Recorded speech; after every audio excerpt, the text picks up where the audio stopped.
ഞാൻ എൻ്റെ കസിൻസിൻ്റെ കൂടെ അങ്ങനെ ചില്ലടിച്ച് നടക്കാൻ കേട്ടോ. ചേച്ചിയുടെ ഹൗസ് വാമിങ് കഴിഞ്ഞതുകൊണ്ട് തന്നെ ഞങ്ങൾക്ക് എല്ലാവർക്കും ചില്ല് ചെയ്യാൻ പറ്റിയൊരു സ്പോട്ടും കിട്ടി. അതൊരു അടിപൊളി വൈബുള്ളൊരു സ്ഥലത്താണ് കേട്ടോ അവരുടെ വീട് വരുന്നത്. അങ്ങനെ ഞങ്ങൾ ചില്ലടിച്ചുകൊണ്ടിരിക്കുമ്പോഴാണ് നമ്മുടെ ഏട്ടൻ്റെ ഭാര്യയുടെ വളകാപ്പ്. അപ്പോൾ വളകാപ്പ് എന്ന് പറയുമ്പോൾ തന്നെ നമ്മളെ ഫാമിലിയിൽ ആദ്യത്തെ ഒരു ഫംഗ്ഷൻ ആയിരുന്നു കേട്ടോ ഞങ്ങൾക്ക് അറേഞ്ച് ചെയ്യാൻ പറ്റിയിട്ടുള്ളത്. കാരണം ആദ്യത്തെ മോൻ്റെ ഭാര്യയാണ് ഇവള്. അപ്പോൾ ഞങ്ങൾക്ക് കിട്ടാത്ത സന്തോഷങ്ങൾ എന്തായാലും വന്ന് കയറിയിട്ടില്ല ഇവർക്ക് കിട്ടണമെന്ന് ഞങ്ങൾക്ക് ആഗ്രഹം ഉണ്ടായിരുന്നു. നമുക്കൊന്നും ഇങ്ങനെ ഒരു ഫംഗ്ഷനൊന്നും അനുഭവിക്കാൻ പറ്റിയിട്ടുണ്ടായിരുന്നില്ല. അപ്പോൾ നമ്മൾ അവളെ മാക്സിമം സന്തോഷിപ്പിക്കാൻ വേണ്ടിയിട്ടാണ് നോക്കിയിട്ടുള്ളത്. രാത്രി 11 മണിക്കൊക്കെയാണ് കേട്ടോ ഞാൻ ഈ വളയൊക്കെ പോയി വാങ്ങിച്ചു കൊണ്ടുവന്നത്. പക്ഷേ ബാക്ക്ഗ്രൗണ്ടൊക്കെ നമ്മൾ നല്ല രീതിയിൽ ഞങ്ങൾ തന്നെയാണ് അറേഞ്ച് ചെയ്തിട്ടുള്ളത്. പൂവൊക്കെ കിട്ടാൻ നല്ല ക്ഷാമമായിരുന്നു കേട്ടോ. എന്നിട്ട് ഞങ്ങൾ എങ്ങനെയൊക്കെയോ സംഘടിപ്പിച്ച് പൂവൊക്കെ കോർത്തിട്ടൊക്കെയാണ് ഇങ്ങനെയൊക്കെ അറേഞ്ച് ചെയ്ത് വെച്ചത്. എൻ്റെ കോലമൊന്നും നോക്കണ്ട കേട്ടോ. എനിക്കിപ്പോൾ എൻ്റെ ഡ്രസ്സൊന്നും പറ്റുന്നില്ല. നല്ല തടിച്ചായി ഞാൻ. എൻ്റെ അമ്മേൻ്റെ അനിയത്തിൻ്റെ ഒരു സാരിയാണ് കേട്ടോ. ഒന്ന് ഒരുങ്ങാനും അങ്ങനെ ഒന്ന് റെസ്റ്റ് ചെയ്യാനുള്ള ഒരു സമയമൊന്നും ഗ്യാപ്പൊന്നും കിട്ടിയിട്ടുണ്ടായിരുന്നില്ല.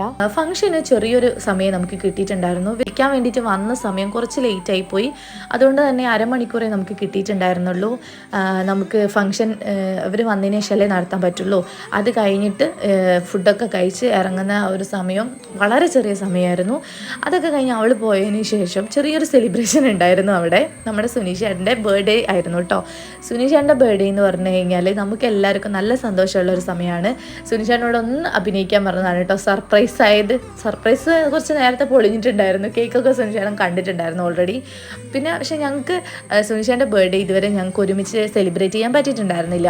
കുറേ വർഷമായി നമ്മുടെ ഫാമിലിയിലേക്ക് സുനിഷേട്ടൻ വന്നിട്ട് നമ്മൾ ഫാമിലിയിലേക്ക് വന്ന ഒരാളിനെ പോലെ നമുക്ക് സുനിഷേട്ടനെ ഫീൽ ചെയ്യാറില്ല കേട്ടോ. ഇതെൻ്റെ അമ്മ വീടാണ് കേട്ടോ.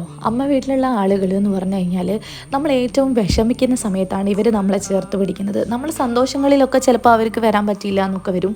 നമ്മളിപ്പോൾ ബർത്ത്ഡേ സെലിബ്രേഷൻ അങ്ങനത്തെ കാര്യങ്ങൾക്കൊക്കെ അവരെത്തിയിട്ടില്ലെങ്കിലും നമ്മളൊന്ന് വിഷമിച്ചിരിക്കുമ്പോൾ ഓടി വരുന്ന ആളുകളാണ് കേട്ടോ. ഓടി വരുന്നതെന്ന് മാത്രമല്ല നമ്മൾ ചേർത്ത് പിടിക്കുകയും ചെയ്യും. അങ്ങനെയുള്ള ഒരു ഫാമിലിയിൽ ഒരാളാവാൻ പറ്റിയതിൽ എനിക്ക് ഭയങ്കര സന്തോഷമാണ് കേട്ടോ. ഇപ്പോൾ കണ്ടില്ലേ റിയാൻ വരെ ഭയങ്കര അറ്റാച്ച്മെൻ്റ് ആയിട്ടുണ്ടെന്നുണ്ടെങ്കിൽ റിയാൻ അങ്ങനെ അറ്റാച്ച്ഡ് ആവുന്ന ആളല്ല. അവനെ ഇപ്പോൾ ഭയങ്കര ഇഷ്ടമാണ് അവിടെ പോകുന്നതും. അവിടെയുള്ള ആരെങ്കിലും ഒരാളെ കിട്ടിയാൽ മതി. കാരണം അവനെ അങ്ങനെ ഞാനില്ലാത്ത ഒരു വിഷമം അവർ അറിയിക്കുകയില്ല. അത്രയ്ക്കും നല്ല രീതിയിൽ അവനെ അവർ ടേക്ക് കെയർ ചെയ്തുകൊണ്ടേയിരിക്കും. അപ്പോൾ ഈ ഒരു അടിപൊളി ദിവസം ഇവിടെ അവസാനിക്കുകയാണ്.